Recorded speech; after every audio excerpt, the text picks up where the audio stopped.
오늘 오후 윤석열 대통령 탄핵 심판 최후 변론이 진행됩니다. 현직 대통령이 최초로 최후 진술에 직접 나서는데요. 윤 대통령이 어떤 메시지를 내놓을지 주목됩니다. 이번 주 목요일엔 이재명 민주당 대표의 선거법 위반 사건 항소심 결심 공판도 열릴 예정인데요. 관련 법적 쟁점들 이고은 변호사와 함께 짚어보겠습니다. 안녕하세요. 안녕하세요. 네, 어서 오십시오. 네, 탄핵 소추된 지 73일 만에 윤석열 대통령 탄핵 심판 최종 변론이 오늘 오후 2시에 헌법재판소에서 열립니다. 마지막 변론 기일입니다. 어떻게 진행되는지 먼저 짚어주시죠. 네, 오늘이 11차 변론 기일이자 이제 변론 종결이 예상되는 기일인데요. 예. 이번 기일 같은 경우에 처음 시작을 할 땐 증거 조사로 시작을 합니다.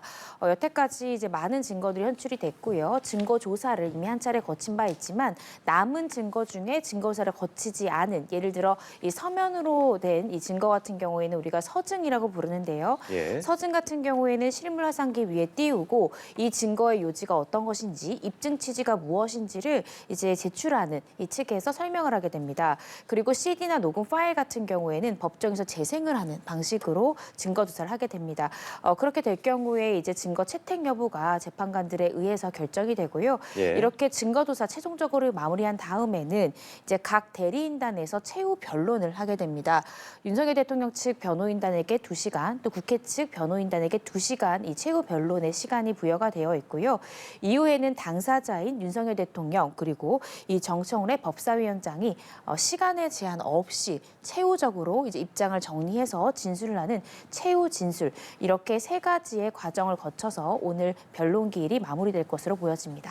예, 관전 포인트는 이 별도의 시간 제한이 없는 윤 대통령의 최후 진술입니다. 현직 대통령이 최후 진술에 직접 나서는 건 헌정사 최초라고 알고 있는데 어떤 내용들을 좀 담을 걸로 예상하시는지요? 네, 이전 선례를 좀 살펴보면요. 박근혜 전 대통령 같은 경우에는 본인이 직접 출석하진 않았습니다. 네. 대리인단을 통해서 한 4,900자 가량의 원고를 이 대리인, 이 변호인이 대독하는 방식으로 입장을 밝혔고요. 노무현 전 대통령 같은 경우에는 뭐 별도의 입장, 대통령의 입장을 밝히진 않았습니다. 그런데 윤석열 대통령은 일부 보도 내용에 따르면 본인이 직접 이 최후 진술 원고를 주말 사이에 준비하고 있다라는 보도 내용이 나왔고, 네. 저도 어떤 내용을 직접 발언할지 귀추가 주목되는데요. 제가 조심스럽게 예상을 해보자면 예. 일단 대통령의 최후 진술이기 때문에 대통령으로서 당시 상황에서 내가 왜 비상계엄을 선포할 수밖에 없었는지 이 부분에 대한 것을 좀 거시적으로 이야기하지 않을까라는 생각이 듭니다. 지금 이제 일각에서는 그때 당시에 비상계엄 선포하는 것이 이게 과연 비상계엄 선포할 만큼의 전시, 기타 이해준하는 비상사태인가에 대한 의문이 제기된다라는 비판적 견해도 있거든요. 근데 본인이 대통령으로서 당시 야당과의 상황, 또 예산안 삭감, 또 줄탄핵 이런 상황이 국정을 제대로 운영할 만한 이 상황적인 것들이 되지 않았다라는 것을 대통령으로서 직접 임무를 수행했던 대통령으로서 그 상황이 어떻게 느껴졌는지, 현실적으로 국정 운영에 있어서 어떤 어려운 점이 있었는지를 솔직하게 또 이야기하는 그런 기회가 되지 않을까라는 생각이 들고요. 네. 이제 두 번째 부분에 대해서는 이 계엄의 정당성 부분에 대해서 이야기한 다음에는 내가 실제적으로 이 계엄을 길게 끌고 갈 생각은 없었다. 즉 경고성 계엄이었다라는 것을 강조할 것으로 보여집니다. 사실 우리 탄핵 심판 중간중간 윤석열 대통령이 직접 발언하는 기회도 있었는데요. 그때 강조했었던 것 자체가 결과적으로 어떠한 일도 일어나지 않지 않았냐. 난 경고성이었고 길게 갈 생각이 없었고 질서 유지 차원이었다 등등의 계속해서 이 비상계엄 자체가 어떻게 생각하면 국정을 정상화시키기 위해서 내가 경고성으로 했던 계엄이었다라는 것을 강조했는데요. 아마 이 부분을 또 하나 강조하는 포인트로 삼지 않을까라는 생각이 듭니다.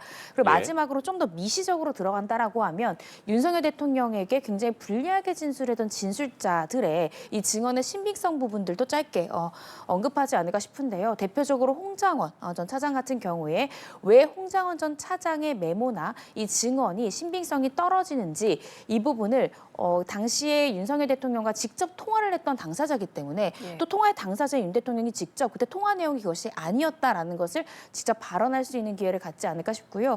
그 외에도 이 곽정은 전 사령관의 진술을 왜 신빙성이 낮다라고 본인이 판단하는지, 이 통화 당시 어떤 내용의 통화가 담겼는지 이런 것들을 또 직접 발언할 가능성이 있지 않을까 싶습니다. 네, 또 일각에서는 대국민 사과 혹은 기각 시에 임기 단축 개헌에 대한 얘기를 꺼낼 수 있다라는 얘기도 나오고 있는데 이 부분은 어떻게 보세요?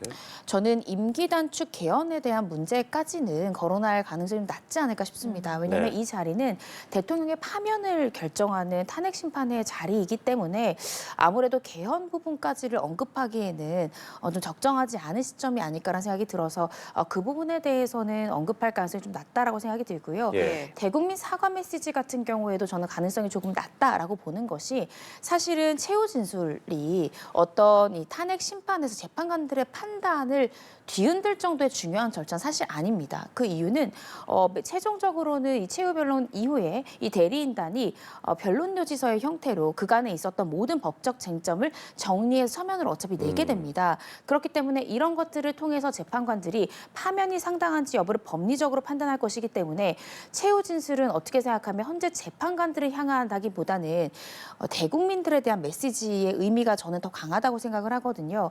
그렇다라고 한다면 윤 대통령 측을 지지하고 있는 지지자들에게 사과 메시지보다는 대통령으로서 불가피하게 비상계엄을 선택할 수밖에 없었다. 이 부분을 방점을 둘 것이다라고 저는 개인적으로 추측을 하고 있습니다. 예. 네. 또 국회 측 청구인인 국회 법사위원장이죠. 정청래 위원장의 발언 시간도 좀 주목이 되는데 어떤 내용들이 담길 거라고 예상해 볼 수 있을까요? 네, 사실 지난 기일 때 이 증거조사와 더불어서 국회 측은 마무리 발언까지 다 했습니다. 예. 즉, 이 국회 측 대리인단은 최후 변론까지 어느 정도의 PPT를 통해서 이 9차 기일 때 마무리를 한 것이다라고 볼 수 있는데요. 따라서 법리적인 부분은 9차 기일 때 충분히 변론을 했기 때문에 이 정청래 법사위원장은 제 생각에는 지금의 이 사태, 비상경으로 인해서 국정이 얼마나 혼란해졌는지 그리고 이 사태가 가져오는 국민들의 어려움 이런 부분들을 좀 더 감정적으로 호소하지 않을까 싶고요. 또 그간 탄핵 심판 과정에서 어떤 증인들의 증언의 태도 또 이 재판 과정에 임하는 윤석열 대통령의 태도 이런 부분들을 좀 지적할 가능성이 높다라는 생각이 듭니다. 예, 이 최종 의견 진술은 말씀하셨다시피 무제한으로 이루어지기 때문에 이게 시간을 길게 가져가는 것이 좋을지 아니면 간단하게 정리하는 것이 좋을지 어떻게 좀 보세요? 저는 아까 말씀드렸듯이 결국 최후 진술은 이 재판관들의 이 파면 여부 결정에 저는 결정적인 역할을 하지 않는다고 생각을 합니다. 예. 결국 내가 나를 지지하고 있는 사람들에 대한 메시지를 던지는 측면이 더 크다고 생각이 드는데요. 그렇다라고 한다면 메시지가 너무 짧아서는 자신을 지지하는 이 지지층에 대한 이 메시지를 던지기는 좀 불충분할 수 있습니다. 그래서 어떻게 생각하면 윤석열 대통령 입장에서는 본인의 입장을 충분히 지지층에 피력을 하고 또 이 파면 결정 여부와는 무관하게 본인이 이렇게 결정한 데에는 충분히 정당한 사유가 있었다라는 것을 이 지지층들에게 납득을 시키고 좀 결집시키는 그러한 기능을 해야 된다라고 저는 보거든요. 따라서 너무 짧은 것보다는 윤석열 대통령의 입장을 충분히 발언할 수 있는 정도의 시간을 갖지 않을까 싶습니다. 그럼 예. 일반 재판에서도 이런 최종 의견 진술이라는 제도가 있습니까? 네, 있습니다. 예. 그러니까 변호인이 먼저 최종 변론을 합니다. 그 다음에는 당사자가 최후 진술을 하는 기회를 갖는데요. 네. 보통 변호인들의 최후 변론 시간이 더 길고요. 이 당사자들의 최후 진술은 5분 안팎입니다. 사실 5분도 굉장히 긴 시간입니다. 하루에도 재판을 수십 개의 재판을 하기 때문에 재판부가 한 사건에 배정할 수 있는 시간적인 제한점이 굉장히 짧거든요. 그래서 예. 지금 이번 탄핵 심판처럼 시간의 제한 없이 당사자의 말을 듣는다 굉장히 이례적입니다. 그만큼 재판부에서도 윤석열 대통령 측의 방어권 보장을 위해서 굉장히 애를 쓰고 있고 배려를 하고 있다라고 생각이 드는데요. 따라서 윤 대통령의 최후 진술 시간의 제한이 없어서는 충분히 할 것이라고 보여지는데 일반적인 재판과는 조금 다르다. 일반적인 재판 같은 경우에는 보통 5분 이내에 최후 진술을 마무리하는 경우가 대부분이다. 이렇게 이해하시면 될 것 같습니다. 예. 예, 지난 10차례에 걸친 변론 과정을 돌아보면 헌법재판관들도 직접 질문을 하는 경우들이 많았습니다. 가장 많이 나온 주제는 국회 활동 방해 여부, 그리고 국무회의 절차, 정치인 체포 지시 여부 등에 대해서 질문을 했었는데 이런 질문들로 좀 가늠해 볼 수 있는 쟁점들이 있을까요? 네, 재판을 시작하기 전에 재판관들께서 5가지의 쟁점을 정리를 했습니다. 예. 우리가 총 5가지의 쟁점을 좀 집중적으로 보겠다. 근데 지금 말씀드린 3가지 쟁점이 그 5가지 쟁점 중에 일부입니다. 예. 현재 재판관들이 어떤 것을 주목하고 있는가가 바로 현재 재판관들의 입을 통해서 우리가 확인할 수 있는 것인데요. 국회 활동 방해라 함은 이제 특히 이 비상계엄 해제 결의를 위해서 국회의원들이 국회로 결집을 할 때 들어가지 못하도록 방해했던 부분들입니다. 그런데 이러한 부분들은 굉장히 헌법에 위배되는 행위로 해석될 여지가 있고요. 중요한 쟁점 중에 하나입니다. 따라서 그간 다수의 증인들이 출석을 했을 때 이 국회 활동을 방해하려고 했던 것이 아니냐, 끌어내라는 것이 누구를 끌어내라는 것이냐, 어디로부터 이런 부분들을 좀 많이 물어봤거든요. 그러니까 비상계엄이 정당하게 선포된 상황 하에서도 이 해제 결의를 할 수 있는 권한을 가진 것은 국회의원들밖에 없기 때문에 이 해제 결의를 절대 막아서는 안 됩니다. 따라서 이러한 부분들에 대한 이 결의 방해 시도가 있었는지 굉장히 중요한 쟁점으로 보여지고요. 또 국무회의가 형식적 요건에 맞춰서 잘 심의가 되었는지 이 부분도 굉장히 중요합니다. 5가지 쟁점 중에 첫 번째가 바로 이 비상계엄 선포가 법적 요건에 갖췄느냐가 첫 번째 쟁점이거든요. 예. 그래서 이 국무회의 절차 관련해서는 가장 중요하게 또 진술을 했던 부분들이 이제 한덕수 국무총리의 증언이 있었습니다. 그래서 한덕수 국무총리 같은 경우에는 수사기관에서의 진술과 동일한 형태로 결국 증언을 했는데요. 국무회의 심의가 이제 다른 때 국무회의와는 좀 달랐다라고 진술을 했고요. 절차적 흠결 있었다라고 진술했습니다. 그러면서도 이 최종 판단은 재판관들이 하는 것이 맞다라면서 결국 판단의 공은 재판관들에게 넘겼는데요. 그렇지만 어제 한덕수 총리 외에도 사실 다른 국무위원들의 진술이 이 조서 안에 있다라는 것이 9차 변론기일 때 이 국회 측에서 서증 조사를 통해서 다른 조서들을 이제 실물화상기에 띄우고 PPT를 통해서 공개를 했잖아요. 그래서 많은 국무위원들이 국무회의 부분에 대해서 정상적인 국무회의로 보기 어렵다라는 취지로 이 수사기관에서 진술했던 조서들이 일부 공개되기도 했는데요. 아마 그런 것들을 종합적으로 고려해서 형식적 요건, 절차적 요건에 갖췄는지 이 부분을 볼 것 같습니다.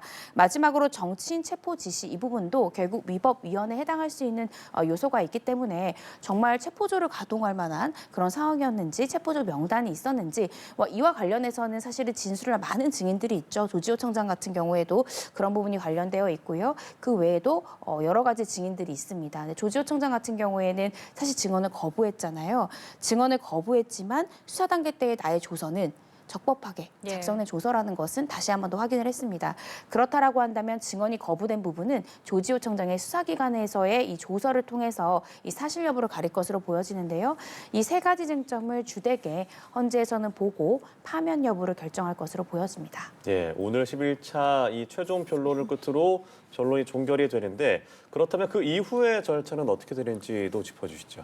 네, 지금 이제 탄핵 심판 같은 경우에 총 11번의 기일을 거쳤고요. 네. 많은 증인들, 16명의 증인들에 대한 증인 신문도 있었습니다. 아마 오늘 이제 변론 기일을 마지막으로 해서 변론이 종결될 것으로 보여지는데요. 변론 종결이 되면 이제부터는 헌재의 시간입니다. 헌재 재판관들이 모여서 평의를 거치게 됩니다. 먼저 주심 재판관들부터 지금 이 파면 결정에 대한 본인의 생각을 밝히고요. 그런 다음에 주심, 또 후임 재판관들, 또 마지막 재판장의 순서로 네. 자신들의 의견을 이제 교환을 하게 됩니다. 만약에 그 의견을 교류하는 과정 중에서 어떠한 한 가지의 결정으로 모두의 뜻이 모인다라고 하면 사실상 편결까지 거칠 것은 없을 것이고요. 의견이 갈린다라고 하면 이제 편결을 하게 됩니다. 그래서 재판관이 예를 들어 3인 이상 기각 의견이라고 하면 기각이 될 수밖에 없는 상황이고요. 예. 그런데 만약에 6인 이상 이 파면에 찬성을 한다라고 하면 파면 결정이 내려질 것입니다. 어느 정도 이제 편결이 이르러서 결론이 나온다라고 하면 그때부터는 이제 결정문을 작성을 하게 되고요. 선고기일이 지정이 돼서 선고가 나올 것으로 예상이 됩니다. 만약에 파면 결정이 나오면 즉시 파면하게 되고요. 기각 결정이 나오면 또 즉시 윤석열 대통령이 직무에 복귀를 하게 되는데 현재 윤 대통령 같은 경우에 구속 상태지 않습니까? 예. 만약 기각 결정이 나왔을 때 윤 대통령이 직무에 복귀를 실질적으로 할 수 있을지 또 이 부분도 검토가 좀 필요한 상황입니다. 네, 그리고 정치권에서 이 선고기일 며칠로 정해질까도 관심을 모으고 있는데 어느 정도로 좀 예상을 하세요? 이전의 선례를 통해서 우리가 추측해 볼 수밖에 없을 것 같습니다. 노무현 전 대통령이나 박근혜 전 대통령 같은 경우에 2주 이내의 시간들이 걸렸기 때문에 네. 아마 윤 대통령의 경우에도 오늘 변론 종결이 된다라고 하면 2주 이내에 결정이 나올 가능성이 높다라는 생각이 드는데요. 그렇다라고 한다면 아마 3월 초중순 정도 무렵이 되지 않을까 조심스럽게 추측을 해봅니다. 예, 그리고 사실 아직 마은혁 헌법재판관 후보자의 임명 절차가 마무리가 되지 않았는데 앞서 말씀하신 그 2주 안에 3월 초중순에 만약에 마은혁 재판관 후보자가 임명이 된다면 어떻게 진행이 되는 건지도 궁금한데요. 네, 만약에 임명이 된다라고 하면 마은혁 재판관을 이제 윤석열 대통령 탄핵 심판에 포함을 시킬 것인가, 참여를 시킬 것인가 부분을 또 평의를 거치게 될 것으로 보여집니다. 왜냐하면 마은혁 재판관이 만약에 이 탄핵 심판에 들어오게 된다면 또 재판관 경질, 재판부 구성에 이 변경을 줌으로 인해서 이 재판 절차가 또 갱신될 수 있는 문제가 발생하기 때문인데요. 네. 만약에 갱신 절차를 거치게 된다라고 하면 또다시 변론기를 추가로 잡아야 되는, 즉 이 탄핵 심판까지 결론이 나오는 데까지의 기일이 굉장히 또 늘어날 수 있는, 연장될 수 있는 부분이 있습니다. 저는 이 부분 때문에 마은혁 재판관에 대한 이 권한쟁의 심판의 결론이 3월 초중순까지는 나지 않을 것이다라는 생각이 드는데요. 네. 지금 현재에서도 이 마은혁 재판관 미임명 관련한 이 권한쟁의 심판의 선고기일을 미정한 상태입니다. 지금 이미 윤석열 대통령 탄핵 심판은 어느 정도 막바지에 이르고 있고 그 재판의 진행이 성숙에 이른 그런 상황입니다. 이때 갑자기 새로운 재판관이 와서 이것을 따라간다라고 해도 현실적으로 쉽지 않거든요. 그리고 굉장히 중요한 심판인데 간이 공판 갱신 절차로 한다? 분명히 논란의 여지가 있을 것입니다. 예. 따라서 제대로 갱신 절차를 거쳐야 되는데 그렇기에는 지금까지의 증인심은 굉장히 장기간 동안 이루어졌기 때문에 사실 정식적인 공판 갱신 절차를 저는 이행하기가 좀 어렵다라고 보여서요. 이 마은혁 재판관의 임명, 이 부분에 대해서는 권한쟁의 심판의 결론이 윤석열 대통령에 대한 탄핵 심판 결론 전에 날 가능성은 극히 낮다라고 생각을 개인적으로 하고 있습니다. 만약에 가능성이 낮다고 하셨지만 임명이 된다 그러면 이 갱신 절차 얼마나 더 길어지는 겁니까? 간이하게 가느냐 아니면 이제 정식으로 하느냐에 따라 좀 다른데요. 간이하게 될 경우에는 사실은 일반 형사재판에서도 갱신 절차는 굉장히 흔하게 일어납니다. 지금 2월 바로 이제 법관들의 인사이동 시즌인데요. 예. 인사이동 시즌이 되면 원래 작년에 계속해서 했던 재판이지만 재판관이 바뀌게 됩니다. 그러면 새로운 재판관이 3월에 기일을 열면서 재판관이 바뀌었기 때문에 공판 절차 갱신합니다. 양 당사자 동의하시냐라고 이제 여쭤보고요. 동의합니다라고 하면 네 그럼 갱신 절차 마무리하겠습니다 하는 정도로 굉장히 짧게 진행을 하게 됩니다. 그런데 만약에 뭐 예를 들어 양측 중에 한 일방이 간이하게 되는 부분은 우리는 받아들일 수가 없다. 왜냐하면 이 재판관도 중요한 증인에 대해서는 증인신문 절차를 다시 한번 해서 심증 형성에 어느 정도 도움을 받아야 되는 것이 아니냐라고 이의를 제기할 경우에는 예. 중요 증인에 대해서 다시 증인신문을 해야 되는 그런 상황에 처할 수도 있습니다. 그래서 간이하게 갱신이 되느냐 아니면 정식적인 방법으로 갱신이 되느냐 또 어디까지 갱신 절차가 될 것이냐 이런 여러 가지의 쟁점들이 있어서 갱신이 됐을 때 어느 정도의 기간이 걸리냐 지금으로서는 사실은 예단하기가 좀 어렵습니다. 예, 알겠습니다. 그런데 윤석열 대통령 측은 지금 법원에 구속을 취소해달라는 의견서를 제출한 상태이지 않습니까? 네. 그렇다면 탄핵 심판 결과가 이 구속 취소 여부에도 영향을 줄 수 있을까요? 저는 영향을 줄 수도 있을 것 같습니다. 그 이유는 물론 탄핵 심판과 형사 재판은 별개이긴 합니다. 그렇지만 만약에 탄핵 심판에서 기각 결정이 나온다라고 하면 윤석열 대통령은 즉각 직무에 복귀를 해야 됩니다. 그런데 구속된 상태에서 복귀를 한다는 건 사실상 어렵지 않습니까? 그렇다라고 한다면 아마 그러니까 기각 결정이 나온다라고 하면 구속 취소 관련해서 아마 윤석열 대통령 대리인단에서는 신속하게 구속이 취소돼야 되는 또 하나의 사유가 있다라면서 추가적인 의견서를 제출할 가능성이 좀 대단히 높다라고 생각하고요. 예. 재판부 입장에서도 구태여 이것을 구속 상태에서 재판을 받게 할 경우에 이 탄핵 심판의 결정의 취지를 이행하지 못하게 하는 부분이 있을 수 있기 때문에 구속 취소의 필요성 부분에 대해서 굉장히 고심할 것으로 보여집니다. 그래서 저는 탄핵 심판 결과가 파면한다라는 결정이 나온다라고 하면 구속 취소 여부에는 큰 영향이 없지만 만약에 기각 결정이 나온다라고 하면 구속 취소의 결정에 어느 정도 영향을 미칠 수 있다라고 개인적으로 생각하고 있습니다. 예. 오늘 있을 윤석열 대통령의 탄핵 심판 최종 변론 이 주목을 해 보겠고요. 또 내일은 이재명 대표의 공직선거법 사건 항소심 결심 공판이 열립니다. 이 대표 1심에서 징역 1년에 집행유예 2년, 그러니까 피선거권이 10년이 박탈되는 형을 받았는데 네. 이번 항소심 좀 어떻게 결론을 좀 예상해 볼 수 있을까요? 사실 어떻게 결론이 나올지는 재판관들의 판단이라고 생각이 들지만요. 일단 일반론적으로 제가 설명을 드리겠습니다. 네. 1심 결과가 2심에서 바뀌는 예는 굉장히 드뭅니다. 일반적으로. 그렇게 결론이 바뀌려면 저도 검찰에서 근무를 하면서 일부 무죄가 나왔던 사건을 유죄로 돌리기 위해서는 새로운 증인을 세운다던가 아니면 새로운 증거를 제출해야 합니다. 그래야 2심 재판부에서도 1심 재판부의 의견은 이랬지만 우리가 새로운 증인을 불러서 이야기를 들어보니 혹은 새로운 어떤 서증이 나와서 판단을 해보니 1심 결과를 뒤집을 만한 충분한 새로운 증거라고 판단이 된다라는 근거를 들어서 판결을 쓸 수가 있거든요. 네. 물론 같은 증거와 증인을 놓고도 결론이 달라질 수는 있지만 제가 지금 설명드리는 것은 일반적인 경우에는 2심 절차에서 뭔가 새로운 증인이나 증거가 나오지 않으면 결론이 잘 뒤바뀌지 않는다라는 것은 법조계의 대다수의 의견이고 실제 그렇게 지금 진행되고 있습니다. 그런데 지금 현재 이재명 대표에 대한 재판에서는 어떤 새로운 다른 진술을 할 수 있는 특별한 증인이 온다던가 어떤 증거가 제출되지는 않은 것으로 보여지거든요. 오늘 오전에 있을 증인도 어떤 유무죄를 바꿀 증인이 아니라 양형 증인으로 검찰 측 양형 증인, 이재명 대표의 양형 증인이 출석을 합니다. 양형 증인은 말 그대로 양형상 유리한 점을 좀 고지할 수 있도록 양형적 변론에 필요한 증인이거든요. 유무죄 판단과는 크게 관련이 없습니다. 따라서 일반적인 예를 봤을 때는 저는 2심에서 어떤 결과가 이제 바뀔 가능성이 좀 낮지 않을까라는 생각이 들고요. 특히나 2심 재판부에서 공소장 변경 요청을 했습니다.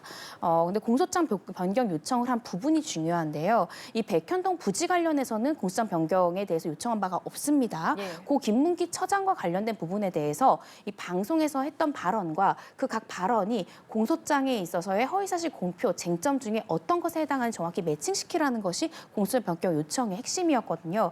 그러면 우리가 반대로 생각해보면 재판부에서는 백현동 부분에 대해서는 결론에 대해서 크게 고민점이 없는데 고 김문기 처장 관련해서는 어떠한 고심을 하고 있다. 이 부분에 대해서는 유무죄 판단에 있어서 쟁점을 좀 더 명확히 해야만 우리가 유무죄 판단이 정확히 가능하다라는 부분을 고심하고 있는 것으로 추측해 볼 수 있습니다. 그래서 만약 결론이 조금이라도 변경점이 된다면 제 추측으로는 이 고 김문기 처장 관련한 판단 부분은 유무죄의 변동 가능성이 있지만 이 백현동 부분에 대해서는 좀 이 결론 자체가 뒤바뀌긴 어렵지 않을까라는 생각을 하고 있습니다. 예, 알겠습니다. 지금까지 이고은 변호사와 함께했습니다. 오늘 말씀 고맙습니다. 고맙습니다.